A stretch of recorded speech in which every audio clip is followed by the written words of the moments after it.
चलिए दोस्तों, आज जानते हैं देश दुनिया की तमाम ताजा 10 बड़ी खबरें। सबसे पहली बड़ी खबर में आपको बताएंगे दोस्तों कि इजराइल के हवाई हमले में फ्रांसीसी राजदूत के एक कर्मचारी की हुई मौत। तो नाराज फ्रांस ने इजराइल को लगाई फटकार, गाजा पट्टी में जंग रोकने की रख दी मांग, नेतन्याहू की बड़ी चिंता।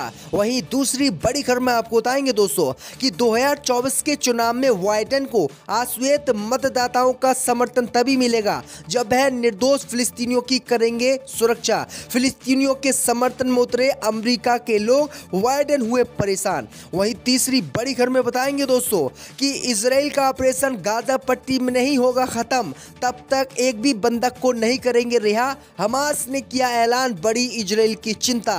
अगली बड़ी खबर में बताएंगे दोस्तों कि गाजा पट्टी में अपने ही लोगों की हत्या पर नाराज हुआ पीएम नेतन्याहू, बोले हमारी सेना से हुई बड़ी गलती, इसका हमें है दुख। वहीं अगली बड़ी खबर में बताएंगे दोस्तों कि अमेरिका की चेतावनी के बाद भी नहीं माना उत्तर कोरिया, किम जोंग उन ने फिर से दागी बैलिस्टिक मिसाइल, पूरी दुनिया में मची सनसनी। तो दोस्तों सभी खबरों को विस्तार से आपको बताने वाले हैं, वीडियो को लाइक कर चैनल को सब्सक्राइब कर दें। दोस्तों बढ़ते हैं अगली खबर की ओर। तो इजरायली हमले में फ्रांसीसी राजदूत के एक कर्मचारी की मौत। तो नाराज फ्रांस ने इजराइल को लगाई फटकार, तत्काल जंग रोकने की कर दी मांग।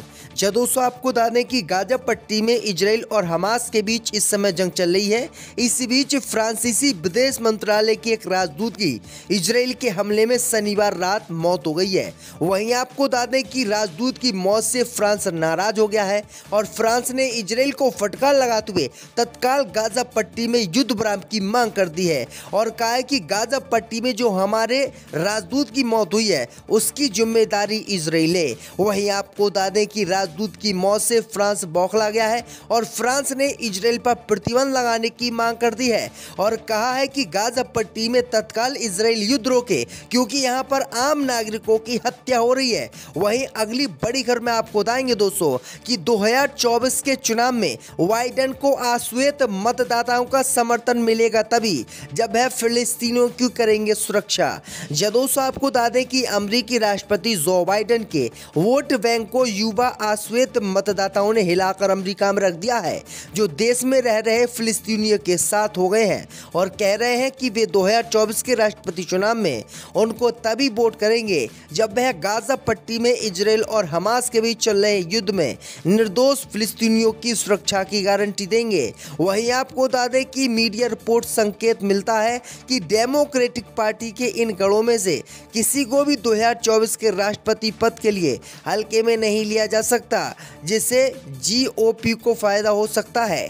दरअसल आपको बता दें कि युवाओं का कहना है कि गाजा पट्टी में इजराइल निर्दोष फिलिस्तीनियों की हत्या कर रहा है और अमेरिका उसको हथियार दे रहा है और उनकी मदद नहीं कर रहा है। इसी से नाराज फिलिस्तीनियों के समर्थन वाले लोगों ने अमेरिका में बाइडेन को वोट देने से इनकार कर दिया है, जिससे बाइडेन परेशान हो गए हैं। वहीं आपको अगली बड़ी खबर में बताएंगे दोस्तों कि इजराइल का ऑपरेशन खत्म नहीं जब तक नहीं छोड़ेंगे एक भी बंधक, हमास ने किया ऐलान।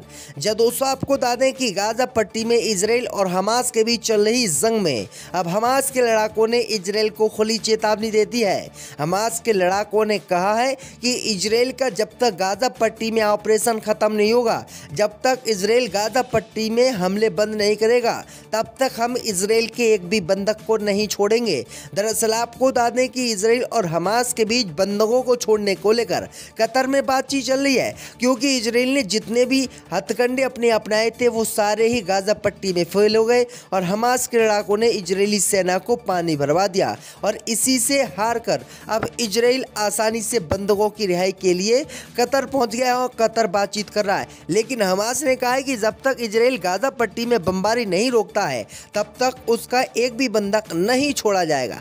वहीं अगली बड़ी खबर में आपको बताएंगे दोस्तों कि 3 लोगों को मारने के बाद दुखी हुए इजराइल के प्रधानमंत्री, बोले सेना से हुई बड़ी गलती। दोस्तों आपको बता दें कि इजराइल के प्रधानमंत्री बेंजामिन नेतन्याहू ने 3 इजरायली बंधकों की मौत पर शोक व्यक्त किया है, जिन्हें इजराइल की सेना ने गलती से कल मार दिया था। लेकिन साथ ही उन्होंने कहा कि जब तक आतंकवादी समूह हमास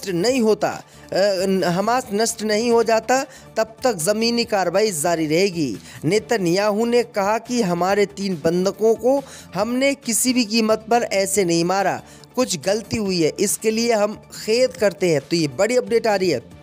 वहीं अगली बड़ी खबर में बताएंगे दोस्तों कि अमेरिका की चेतावनी के बाद भी नहीं माना दक्षिण कोरिया, किम जोंग उन ने फिर दाग दी मिसाइल।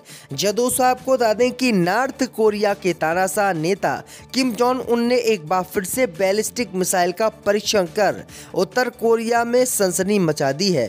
दक्षिण कोरिया ने अपने पूर्वी जल क्षेत्र में एक बैलिस्टिक मिसाइल के दागे जाने की शिकायत की है।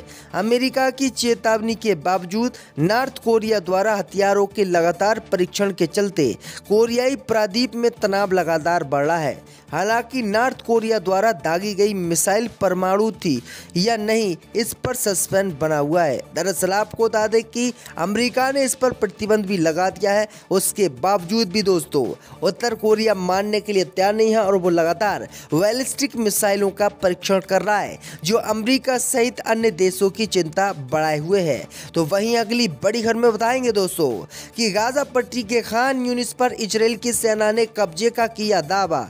दोस्तों आपको बता दें कि बंधकों की रिहाई के लिए हमास के साथ बातचीत की कोशिश तेज होने के बीच इजरायली रविवार को गाजा में बमबारी की है। ताजा हमले में 40 लोग मारे गए हैं, जबकि दर्जनों अन्य घायल हुए हैं। इस बीच इजरायल के प्रधानमंत्री बेंजामिन नेतन्याहू लगातार दावा कर रहे हैं कि हमारी सेना ने मध्य खान यूनिस पर कब्जा कर लिया है और हम बंधकों को अब जल्दी छुड़ा सकते हैं। तो ये बड़ी अपडेट आ रही दोस्तों। को अगली बड़ी खबर में बताएंगे दोस्तों कि इजराइल का ऑपरेशन खत्म नहीं जब तक नहीं छोड़ेंगे एक भी बंधक, हमास ने किया ऐलान। दोस्तों आपको बता दें कि गाजा पट्टी में इजराइल और हमास के बीच चल रही जंग में अब हमास के लड़ाकों ने इजराइल को खुली चेतावनी दे दी है। हमास के लड़ाकों ने कहा है कि इजराइल का जब तक गाजा पट्टी में ऑपरेशन खत्म नहीं होगा, जब तक इजराइल गाजा पट्टी में हमले बंद नहीं करेगा, तब तक हम इजराइल के एक भी बंधक को नहीं छोड़ेंगे। दरअसल आपको बता दें कि इजराइल और हमास के बीच बंधकों को छोड़ने को लेकर कतर में बातचीत चल रही है, क्योंकि इजराइल ने जितने भी हथकंडे अपने अपनाए थे वो सारे ही गाजा पट्टी में फेल हो गए और हमास के लड़ाकों ने इजरायली सेना को पानी भरवा दिया और इसी से हार कर अब इजराइल आसानी से बंधकों की रिहाई के लिए कतर पहुंच गया और कतर बातचीत कर रहा है। लेकिन हमास ने कहा है कि जब तक इजराइल गाजा पट्टी में बमबारी नहीं रोकता है तब तक उसका एक भी बंधक नहीं छोड़ा जाएगा। वहीं अगली बड़ी खबर में आपको बताएंगे दोस्तों कि 3 लोगों को मारने के बाद दुखी हुए इजराइल के प्रधानमंत्री बोले सेना से हुई बड़ी गलती। दोस्तों आपको बता दें कि इजराइल के प्रधानमंत्री बेंजामिन नेतन्याहू ने 3 इजरायली बंधकों की मौत पर शोक व्यक्त किया है, जिन्हें इजराइल की सेना ने गलती से कल मार दिया था। लेकिन साथ ही उन्होंने कहा कि जब तक आतंकवादी समूह हमास नष्ट नहीं हो जाता तब तक जमीनी कार्रवाई जारी रहेगी। नेतन्याहू ने कहा कि हमारे 3 बंधकों को हमने किसी भी कीमत पर ऐसे नहीं मारा, कुछ गलती हुई है, इसके लिए हम खेद करते हैं। तो ये बड़ी अपडेट आ रही है। वहीं अगली बड़ी खबर में बताएंगे दोस्तों कि अमेरिका की चेतावनी के बाद भी नहीं माना दक्षिण कोरिया, किम जोंग उन ने फिर दाग दी मिसाइल। दोस्तों आपको बता दें कि नॉर्थ कोरिया के तानाशाह नेता किम जोंग उन ने एक बार फिर से बैलिस्टिक मिसाइल का परीक्षण कर उत्तर कोरिया में सनसनी मचा दी है। दक्षिण कोरिया ने अपने पूर्वी जल क्षेत्र में एक बैलिस्टिक मिसाइल के दागे जाने की शिकायत की है।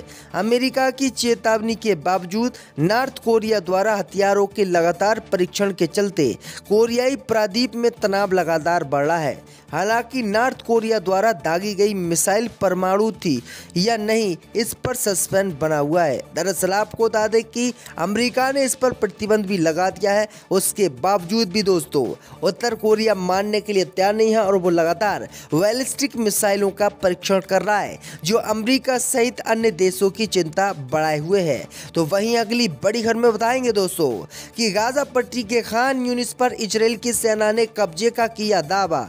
दोस्तों आपको बता दें कि बंधकों की रिहाई के लिए हमास के साथ बातचीत की कोशिश तेज होने के बीच इजरायली रविवार को गाजा में बमबारी की है। ताजा हमले में 40 लोग मारे गए हैं, जबकि दर्जनों अन्य घायल हुए हैं। इस बीच इजराइल के प्रधानमंत्री बेंजामिन नेतन्याहू लगातार दावा कर रहे हैं कि हमारी सेना ने मध्य खान यूनिस पर कब्जा कर लिया है और हम बंधकों को अब जल्दी छुड़ा सकते हैं। तो ये बड़ी अपडेट आ रही दोस्तों, पर कब्जा कर लिया है और हम बंधकों को अब जल्दी छुड़ा सकते हैं। तो तो ये बड़ी अपडेट आ रही दोस्तों।